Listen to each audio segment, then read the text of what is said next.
ወይ አሁንስ በቃኝ መረረኝ። አባያ 480 ሺህ ብር፣ አንድ አባያ 480 ሺህ ብር። በ480 ሺህ ብር ብቻ ይህንን ከዳይመንድ ፈርጦች የተሰራ አባያ እኛ ጋር ማግኘት ትችላላችሁ። እንደምታዩት በጣም የሚያምርና ግርማ ሞገስን የተላበሰ አባያ ነው። ከኛ ውጪ የትም አካባቢ ሴቶች በብዙ ነገር ሊጨነቁ ይችላሉ። በሜካፕ ሊሆን ይችላል፣ በልብስ ሊሆን ይችላል፣ በጫማ ሊሆን ይችላል። ግን ጭንቀታቸውን የሚቀንስ አዲስ መድኃኒት ተገኝቷል። ስጋ መመገብ የሴቶችን ጭንቀት 40% እንደሚቀንስ አንድ ጥናት አመላክቷል። ሴቶች ስጋ ሲመገቡ ጭንቀትና ድብርታቸው ከላያቸው ላይ ግልል ይላል። ስለዚህ ወንዶች ሴቶች ሲጨነቁ ካያችሁ የፈጠነ ስጋ ጋብዟቸው። እንደዛ ከሆነ ሀባያው ይቀርና ስጋ እንገባበዛታለን። ለወይስ ደግሞ ለምን እንደ ድሮ ቤተሰቦቻችን አባታችንን ወይም ደግሞ እናታችንን ይዘን አናስገዛም? አባያ ከትላልቅ ሰው ጋር ለመግዛት የምትመጡ ሴቶች ረፉ። በቃ አትምጡ፣ በእናታችሁ አትምጡ። እንደው ኧረ ላ ኢላሃ ኢላላህ እንዴ! ከአባትሽ ጋር መጥተሽ እንዴት ነው እንዴ? 11,000 ብር ሲለው 4,000 ብር ያወጣሃል። ፋዘርዬ ነው እኮ 4,000 ብር ባመጣው ከበርኩ 10,000 ብር ቢሸጡ 4,000 ብር። አሁን የወንዶች ጉዳይ ማህበረሰብ ምን ትላላችሁ? ለሚስቶቻችሁ 480 ሺህ ብር አውጥታችሁ አንድ አባያ ትገዛለህ ወይስ እንዴት ነው? ወይስ ትዳሩ ይበጥበጥ? ለአንድ አባያ ትዳሩ ይበጥበጥ? ምን ማድረግ ይቻላል? የእውነት አንድ ሚስት ብቻ አግብታችሁ የምትቀመጡ ወንዶች ምን ሆናችሁ ነው? 4 ሙሉ ቤት ያለችው አጭር ከሆነች ረዥም አግቡ። ቤት ያለችው ጥቁር ከሆነች ቀይ አግቡ። ሴቶች ደግሞ አትንጫጩ። ሰው መሰላችሁ እንደ የፈቀደላችሁ? ፈጣሪ ነው የፈቀደላችሁ። ሸሪዓ ይሙሉ። የኔ ባል ይሄ ቪዲዮ ሲደርስ አይንህን ጨፍነ ጆሮዬን ይዘ ስክሮል አድርገው። ያለ በለዛ ደግሞ የሚደርስበትን ካንተ በላይ የሚያውቅ ሰው የለም። አመሰግናለሁ። እኛ በቃን ስላሰብሽልን በጣም እናመሰግናለን። በቃን አንድ አባያ 480 ሺህ ብር ነው። 4 አባያ ባንዴ ስትገዛ 1 ሚሊዮን ብር። ምን 1 ሚሊዮን ብር ወደ 2 ሚሊዮን ብር ይጠጋል። ተረጋጋ። 4 ሚስቱ ይቅርብህና ከተቻለ እስቲ ከአንድ ራሱ እንዴት መቀነስ እንችላለን? እንዴት ተመላላሽ ሚስት እንዴት እናገኛለን? ፈጣሪ ወይ እስቲ አንተ ማረን፣ ይቅር በለን። እንደ ቀልድ ያዙልኝ። እጅግ በጣም በሚያስገርም መልኩ ደግሞ አዳዲስ ዜናዎችን እየሰማን ነው። እነዚህ 3 ሙስሊም ባለሀብቶች ያደረጉትን ነገር ስነግራችሁ እጅግ በጣም ትገረማላችሁ። ለምን ሰዎች ማሻአላህ ካላላችሁ ደግሞ ማለማን ማሻአላህ ታላላችሁ ብዬ እኔ በግሌ አላስብም ማለት ነው። እዚህ ጋር የምትመለከቷቸው 3 ባለሀብቶች በትናንትናው ዕለት በጅማ ራህማ እስላማዊ ማዕከል ራህማ ኢስላሚክ ሴንተር ለማስገንባት በሚደረግ የገቢ ማሰባሰቢያ ላይ እያንዳንዳቸው 30 ሚሊዮን ብር አዋጥተው በድምሩ 90 ሚሊዮን ብር ለኢስላማዊ ማዕከሉ ግንባታ እንዲውል መስጠታቸው ነው የተነገረው። እጅግ በጣም የሚያስገርም ነው። አንድ ሰው እንደዚህ 30 ሚሊዮን ብር እየሰደቀ ስለሆነ ለሚስት ደግሞ የሆነ ነገር በ480 ሺህ ብር ማለት በጣም ቀላል እኮ ነው። ይህም እኮ እንደ ሰደቃ የሚታያል። ለእሷም ትልቅ ደስታ ነው። ይህ ብዙ ነገሮች ብዙ ኸይሮች እየሰራክ ስለሆነ ለልጆች እናት በ480 ብር አይደለም ከተቻለ 400 500 ሚሊዮን ብር አውጥተህ ምን አላት? አሁን ለምሳሌ 200 ሚሊዮን ብር ምን አላት?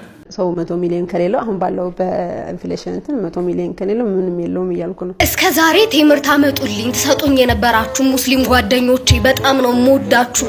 እናንተ ጋር ያለኝን ቦታ ዛሬ ነው እኮ የማውቀው። ዛሬ ወጥቼ የቴምር ዋጋ መጠየቅ እኔ 12,000 ብር ምኑ ቴምር እኛ ሰፈር እኮ 12,000 ብር ማለት ያን ኩንታል ጤፍ ዋጋ ነው። ራሴን ላረጋጋ እየሞከርኩ ድጋሚ ሌላም ሰው ይጠይቃል። 14,000 ብር 18,000 ብር ቴምር እንደዚህ ነው እየገዛችሁ ስትሰጡን የነበረው። ሙስሊም ጓደኞች ኖሯችሁ ቴምር ይሰጧችሁ ከነበረ በጣም ይወዷችኋል። በቃ ምንም ያድርጓችሁ። በእውነት እኔ ባቅ ኖሮ እኮ ስጦታ አልበለውም። ይሄ ትልቅ ስጦታ ነው። ቁጭ ነበር የማደርገው። 12,000 ብር ቴምር 1 ኪሎ ደግሞ 400 ብር እንደሆነ እንዳትነግሯት። ሰላሙ አለይኩም ወራህመቱላሂ ወበረካቱ። እንዴት ናችሁ? ሁሉ ሰላም፣ ሁሉ መልካም። እናንተ ምንድነው ግን በእንደዚህ ረመዳን አለቀ በላችሁ ኸይር ላይ የሌለ በቃ ተጧጡፋችኋል። እንደዚህ ዶፍ እየዘነበ ማን ይንቀሳቀሳል? ማን ይንቀሳቀሳል? ወንዶቹ ብቻ አይደሉም ሴቶቹም በእንደዚህ አይነት መልኩ سنلقي عليك قولا ثقيلا إن ناشئة الليل እኔ እኮ አንዳንድ ሰዎች ከውስጡ ላወጣው ዶፍ ዝናብ ውስጥ እንደዚህ ሲቆሙ ወዶ ይመስሉኝ ነበር። لك بالوحدانية ولنبيك بالرسالة 500 ሚሊዮን ዶላር 500 ሚሊዮን ዶላር እንዲሰጥ በዚህ በረመዳን ውስጥ ዱዓ እያደረግክ ነው። አሪፍ ነው። ከነየታችሁ እንደዚህ አሪፍ አድርጋችሁ መነየታችሁ እጅግ በጣም አሪፍ ነው። በዚህ በረመዳን ወቅት ደግሞ ብዙ ነገሮችን ብናስቀድም የተሻለ ነው። ብዙ ነገሮች ለአኺራችን ብዙ ነገሮች ብናስቀድም የተሻለ ነው እላችኋለሁ። ወደ ዛሬ ፕሮግራማችን ከመሄዳችን በፊት ሁላችሁ ሰብስክራይብ፣ ላይክ ማድረጋችሁን እንዳትረሱ። ብቻህን እየኖርክ የፈለግከው ማድረግ እንደምትችል ስታቅ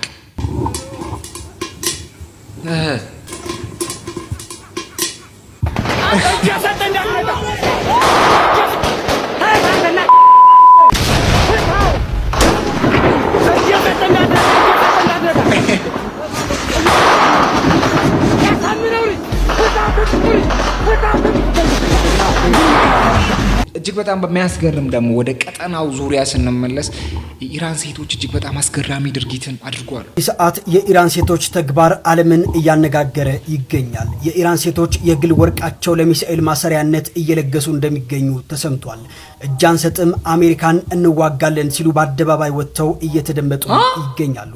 በመካከለኛው ምስራቅ ሰማይ ስር የባሩድ ጭስና የሚሳኤል ድምፅ የአየሩ አካል በሆኑበት በዚህ ወቅት ታሪክ የማይረሳው አንድ ትዕይንት በኢራን አደባባዮች ላይ እየታየ መሆኑ ተገልጿል። የውበት መገለጫ የጥረት ውጤት የሆኑት የግል ወርቅ ጌጦች ዛሬ ከሴቶቹ አንገትና እጅ ላይ እየወለቁ ይገኛሉ።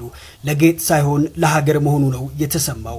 ለውበት ሳይሆን ለሚሳኤል ማሰሪያነት። ከአንድ ጠንካራ ወንድ ጀርባ አንዲት ጀግና ሴት አለች። ጀግና ሴት ከኋላ ካለ ጀግና ትውልድን መፍጠር እጅግ በጣም ቀላል ነው። 480 ሺህ ብሩ ደግሞ ረፊ እጅግ በጣም በሚያስገርም መልኩ ደግሞ ዶናልድ ትራምፕ በዚህ ጉዳይ ላይ የደነገጠ ይመስላል። ኢራን ከአይምሮ በላይ እየሆነች ነው። ይኸውልህ 30 ሰከንድ ስጠኝና ላስረዳ። ኮፒ ሊንክ ሼር እያረክ ጀምረ። ይኸውልህ ወደ 5000 በላይ የሚሆኑ መቃብሮችን ኢራን አዘጋጅታለች። ለማ የአሜሪካ ወታደሮች በጦርነቱ ወደ ኢራን ከገቡ እንደምትገላቸው በቃ እርግጠኛ ነች። ስለዚህ ሰብአዊነት ስለሚሰማቸው ሜዳ ላይ ሬሳው አስክሬኑ ሜዳ ላይ ከምጥል እዚህ ውስጥ ነው የምትቀበሩት። ደፍራችሁ የመጣችሁ እንደሆነ የረገጣችሁ እንደሆነ ኢራን ምድርን እዚህ ውስጥ ነው የምቀብራችሁ ብላ መቃብሮቹን ሁሉ ገና ካሁኑ እያዘጋጀች ነው። ገና ጦርነቱ ሳይመጣ ማለት ነው፣ ሳይገቡ እነሱ እዚህ ውስጥ ነው የምትቀበሩት እያለች እያዘጋጀችላቸው ነው። ምን ያክል እርግጠኛ ብትሆን ነው?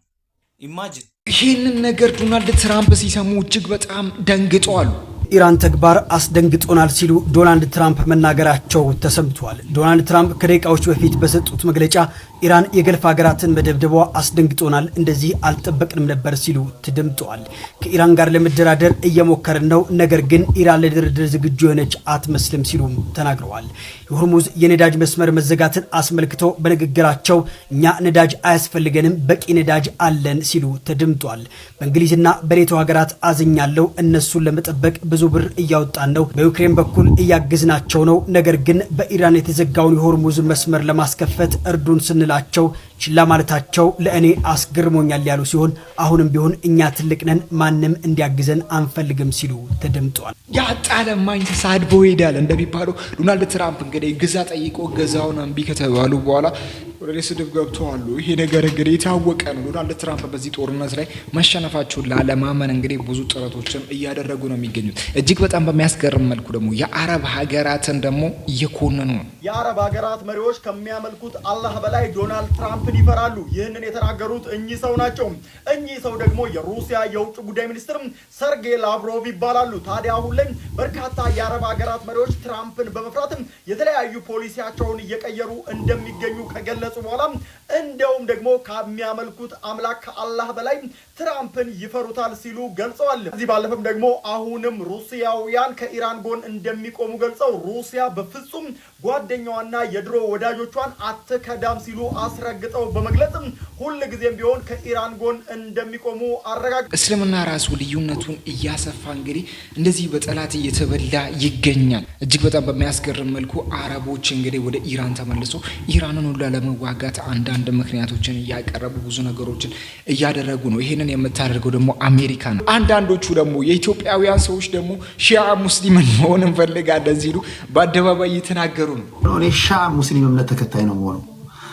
የሺዓ ሙስሊም እምነት ተከታዮች አላችሁ፣ ታስተምሩኛላችሁ። ከአሁኑ እያዘጋጃችሁ ተጠብቃላችሁ። ማወቅ እፈልጋለሁ። ይሄን ጦርነት እንዴት እያደረጉት እንዳሉ እኔ እነግራችኋለሁ። ዝም ብላችሁ መደነቅ ብቻ ነው። እንዴት እያደረጉት እንዳሉት እኔ እነግራችኋለሁ። እውነቴን ነው እነግራችሁ። ሺዓ ሙስሊም እያስተማራችሁኝ እየነገራችሁኝ እኔም እያነበብኩኝ ጠብቃ። እኔ የምዘላብድ ልጅ አይደለሁም። እኔ አም ሲሪየስ amazing, very smart, very smart. ማለት ነው። አትቸኩሉ። አይናችሁ ምን እያየ ያለውን አትካዱ። ይሁን እንጂ እስልምና አንድ አካል ነው። ሁሉንም ሰዎች እስላም ብለን ነው የምንጠራው። እስልምና ውስጥ ክፍፍል የሚባል ነገር የለም። ይህንን ነገር ደግሞ አውቶ እየተጠቀሙ ያሉት የኛ ጠላቶች ናቸው። ይህንን ነገር አስረግጠን መናገር አለብን። በዚህ ጉዳይ ላይ ተንተርሶ የኢራኑ ጠቅላይ ገዢ የሆኑት አያቶላህ ከሞቱ በኋላ የእሳቸው ልጅ እንደተተካ እናውቃለን። የእሳቸውም ልጅ እጅግ በጣም በሚያስገርም መልኩ በጥቃቱ ዙሪያ ላይ እሱንም ጥቃቱ አግኝቶታል። አሁን በዚህ ሰዓት ላይ ሩሲያ ለሕክምና ይገኛል ተብሏል። ሰበር ዜና! የኢራኑ አዲሱ መሪ የሆኑት ሙጂታባ አሊ ኻሜኒ በዚህ ሰዓት ለሕክምና ወደ ሩሲያ ማቅናታቸው ነው እየተነገረ የሚገኘው። የተጎዱት እንዲሁም ደግሞ ለሕክምና ወደ ሩሲያ የሄዱት ዛሬ ባይሆንም እንኳን በአሜሪካ እንዲሁም ደግሞ በእስራኤል ጥምር ጥቃት አደጋ ከደረሰባቸው በኋላ ሕክምና ላይ እንዲሁም ደግሞ ኮማ ላይ እንደነበሩ እንዲሁም ደግሞ በአሜሪካው ፕሬዝዳንት እንዲሁም በእስራኤል ባለስልጣናት በኩል ሙጂታባ ሞቷል የሚሉ ዜናዎች ሲሰራጩ እንደነበረ ይታወቃል። ነገር ግን አያቶላ ሙጂታባ አሊ ኻሜኒ ይህንን የተናፈሰውን ወሬ ማለት ነው ውድቅ በማድረግ በድምጽ መግለጫ መስጠታቸውም የሚታወስ ነገር ነው። ነገር ግን አልጃሪዳ ይዞት እንደወጣው መረጃ ከሆነ ከሙጂታባ ቅርብ ከሆኑ ሰዎች አግኝቻለሁ ባለው መረጃ መሰረት በዚህ ሰዓት ወደ ሞስኮ ለቀዶ ጥገና ማቅናታቸው ነው እየተነገረ የሚገኘው። በሩሲያው ፕሬዝዳንት በሆኑት በቭላድሚር ፑቲን የግል ጥያቄ መሰረት ለኢራኑ ፕሬዝዳንት መሱድ ቤዚሽኪያን በላኩት ጥያቄ መሰረት ነው በሩሲያ የወታደራዊ አውሮፕላን ወደ ሞስኮ ማቅናታቸውን መረጃውን አግኝቻለሁ ብሎ እየዘገበ የሚገኘው። የአልጃሪዳን ዘገባም እንግዲህ እንደምትመለከቱት ዴይሊ ሜል በዘገባው ላይ ይዞት እየወጣ ነው የሚገኘው። 100% ወሬው ባይረጋገጥ እንኳን በዚህ ሰዓት እንግዲህ ለደህንነታቸው ሲባል በሩሲያ ቀዶ ጥገና እየተደረገላቸው እንደሆነ ነው እየተነገረ የሚገኘው። በእጃቸው እንዲሁም ደግሞ በእግራቸው ላይም እንግዲህ ከባድ ጉዳት እንደደረሰባቸው ወሬዎችን ስንሰማ ነበረ። አሁንም በእግራቸው ላይ ቀዶ ጥገና ተደርጎላቸዋል የሚሉ መረጃዎችን ነው ይዞ እየወጣ የሚገኘው። ደህንነታቸው አሁንም እንዲጠበቅ በማለት እንግዲህ በሩሲያ ፕሬዝዳንታዊ ግቢ በሆነ ሆስፒታል ውስጥ ሕክምና እየተደረገላቸው እንደሆነ ነው እየተነገረ የሚገኘው። በዚህ ጉዳይ ላይ እንዲሁም በሌሎች አዳዲስ መረጃዎች በድጋሚ መልሳለሁ። የፕላስ ምልክቷን መጫናችሁን አትርሱ። መልካም ምሽት። ሩሲያ ገብተው ጤንነታቸው አሁን እጅግ በጣም አሪፍ ነው እየተባለ ነው። ነገር ግን ዘመድኩን ደግሞ እየነቀለ ነው። እውነት ዘመድኩንን የሆነ ነገር ካላላችሁ በስተቀር በእንደዚህ አይነት ሁኔታ ከሄደ ይህ ሰው የራሱንም እያጣ ነው። ሳውዲ አረቢያ የፈለገ ሺህ ክርስቲያን ቢኖር የክርስቲያን ሀገር እንደማትሆን ሁሉ ኢትዮጵያ የክርስቲያን ደሴት ናት፣ የክርስቲያን ሀገር ናት። ለምን ሚሊየን አትሆንም? ቢሊየን ለምን አትሆንም? ምንም እኮ እንትን የሚል ነገር የለም። የሚያናድድ ነገር የለውም። የሚያበሳጭ ነገር የለውም። መሆን ያለበት የክርስቲያኒቷን ሀገር ኢትዮጵያን እኛን አምጥታ ይኸው እንደዚህ ተከብረን እንደዚህ ሆነን ኖረናል። በቃ አለቅ። ምን ያናድዳል እንዴ? አያናድድም። እኔ ጀርመን መጥቻለሁ። ሌሎች አሜሪካ ሄደዋል፣ ሌሎች ካናዳ ሄደዋል፣ ሌሎች አውስትራሊያ ሄደዋል። ሀገራችን አይደለም። ነገር ግን እዛ ሄደን ከብረን ምን ብለን እንደዚህ ጋር እንኖራለን። ፓስፖርቱ እንኳን ቢኖራቸው ሰዎች የዛ ሀገር እንደ ተወላጅ አይደሉም። አለቀ በቃ። የሚቀርባቸው ነገር አለ? ምንም ነገር የለም። እናንተ ካልወረስን የሰገድንበትን ቦታ የገባንበትን ምድር ካልወረስን ሚኒሶታ ውስጥ ችግር የተፈጠረው ምንድን ነው? ሚኒሶታ ውስጥ ችግር የተፈጠረው ምንድን ነው? ይሄ የሶማሌ እስላም ሄዶ መዝረፉ ሳያንስ፣ ሀገሪቷን እርቃን ማስቀረቱ ሳያንስ፣ ሌብነቱ ሳያንስ እንደገና ደግሞ ሰግደንባታልና አሜሪካ ሙስሊም ትሆናለች፣ ሚኒሶታ ሙስሊም ይሆናል ይላል። ይሄ ትክክል አይደለም። እስላም በተሰጠው ቦታ፣ ክርስቲያን በተሰጠው ቦታ እምነቱን ማስፋፋት ማድረግ ዞር በሉጣልኝ እጨፈጭፋለሁ፣ ግን የጊዜ ጉዳይ ነው። የጊዜ ጉዳይ ነው። ይሄ የጽንፈኛ እስላም ፖለቲካ አይሰራም። አሁን አንተ ምርቃና ላይ ሆነ ነው የምጽፈው፣ ምርቃና ላይ ሆነ ነው የምትናገረው።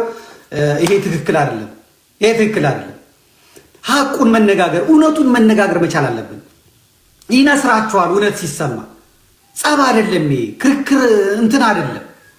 በነገራችን ላይ ኢትዮጵያ የምትባለው እነሱ በሚያስቡት ከሆነ ሰሜኖችን ብቻ ነው የሚያስቡ። ወደ ሰሜን አካባቢ ብቻ ነው ኢትዮጵያ ተብሎ የሚታሰበው። ሐረርን፣ ሶማሌን፣ ወደ ኦሮሚያ ክልል አንዳንዶችን ክልል ብትወስዱ እነዚህ ሀገራት ኢትዮጵያዊ አልነበሩም። የቀደምት አባቶቻችን ናቸው በፓወር ይሄን ነገር የጠቀለሉት። ይሄ ግልጽ ሊወጣና ሊታወቅ የሚገባ ጉዳይ ነው። ይሁን እንጂ አሁን ኢትዮጵያ ብለን አብረን ከተጠራን ደግሞ አንድ ላይ ደግሞ እቺ ሀገር የክርስቲያን ሀገር ናት ብሎ መጥራቱ እዛ ቁማር መጫወት። ይሄን ነገር ደግሞ ፍቅር ሲዝም በሚገባው አማርኛ እያናገረው ነበር።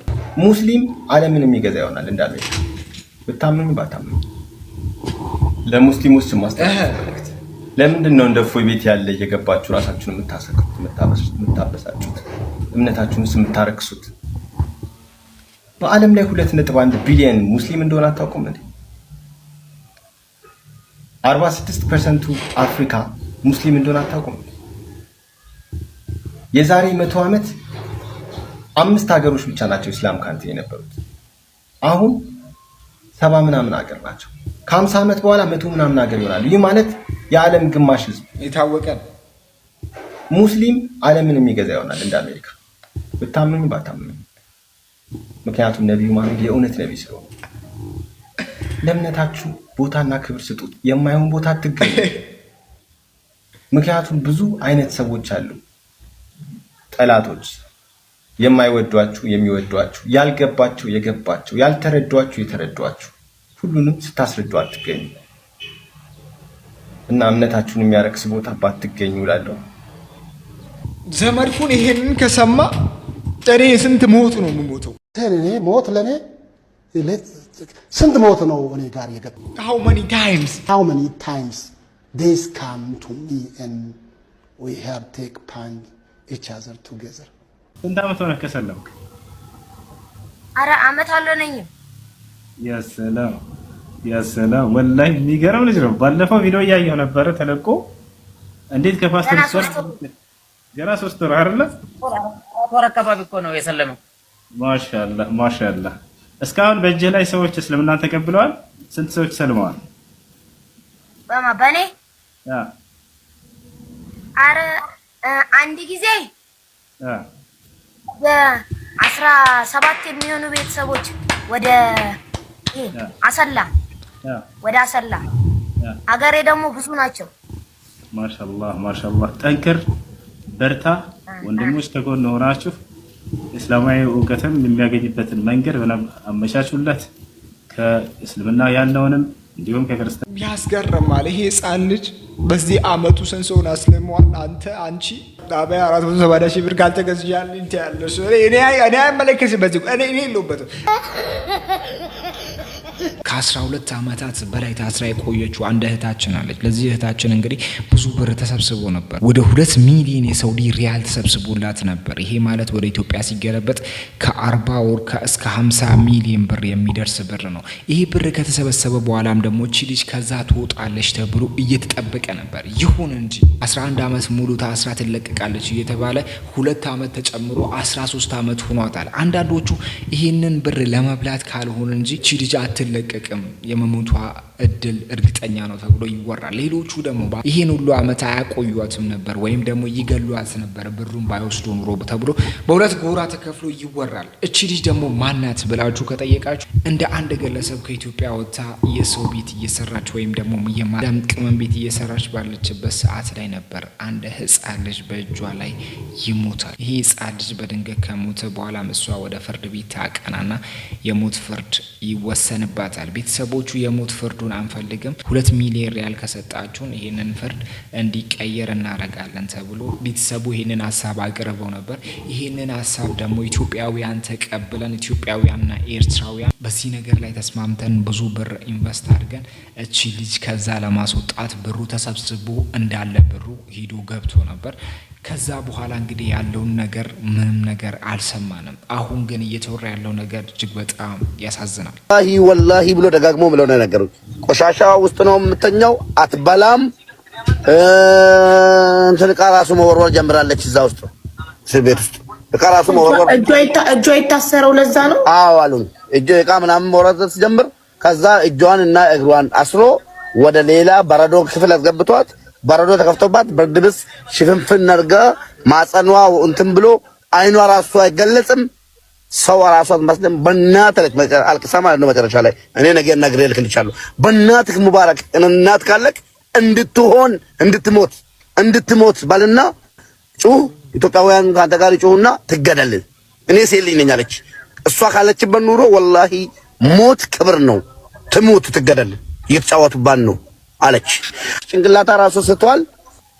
ይሄ ነገር እስካሁን ለምን ቆየ? ገንዘቡ አልተከፈለም ተብሎ ደግሞ እየተወራ ነበር። ግን ገንዘቡ ተከፍሏል ብሎ ደግሞ ማረጋገጫ እያመጡ ነው። ሰዎች ገንዘብ ስላልተከፈለላቸው ተገለዋል።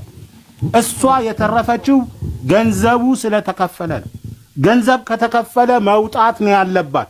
እማትወጣበት ምክንያት እዛ ውስጥ የሚሰራ ደባ፣ እዛ ውስጥ የተደረገ ንግግር፣ እዛ ውስጥ የተደበቀ ሚስጥር አለ።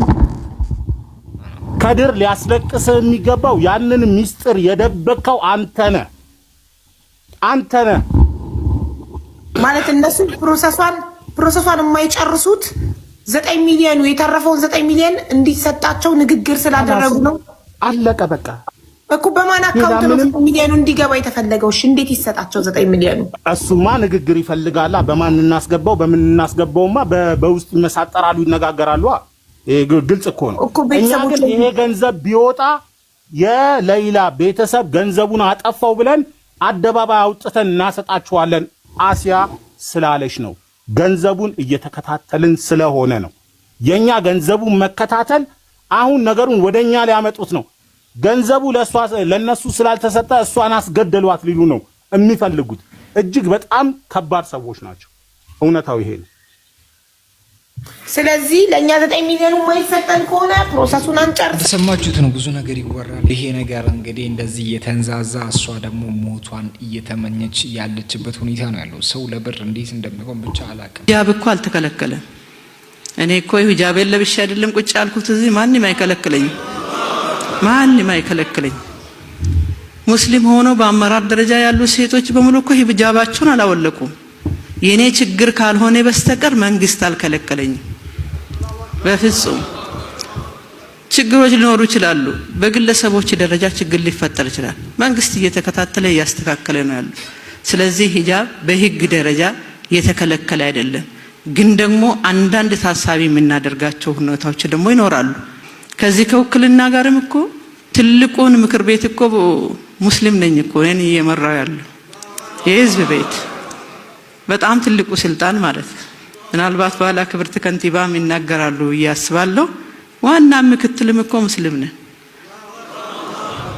ደስ ይላል። በአጠቃላይ ሂጃብ አልተከለከለም፣ የተከለከለ ነገር የለም። ግን በአንዳንድ ግለሰቦች ደረጃ እንደዚህ አይነት ነገሮችን ለማድረግ ወይም ደግሞ የሆነ ረብሽን ለማንሳት ይፈልጋሉ ተብሎ እንደዚህ አይነት ሰዎች መንግስት ስር ነው ያሉት። መንግስት እንግዲህ የማያዳግም እርምጃ ላይ 1-2 ቢወስድ ሌሎቹ አርፎ ይቀመጣሉ ብዬ አስባለሁ። ጀግናዋ እህታችን እግሯን ካጣች በኋላ ደግሞ የራሷን ታሪክ ስታወራ እኔ አዲስ ሰርፕራይዝ ነው የሆነችብኝ።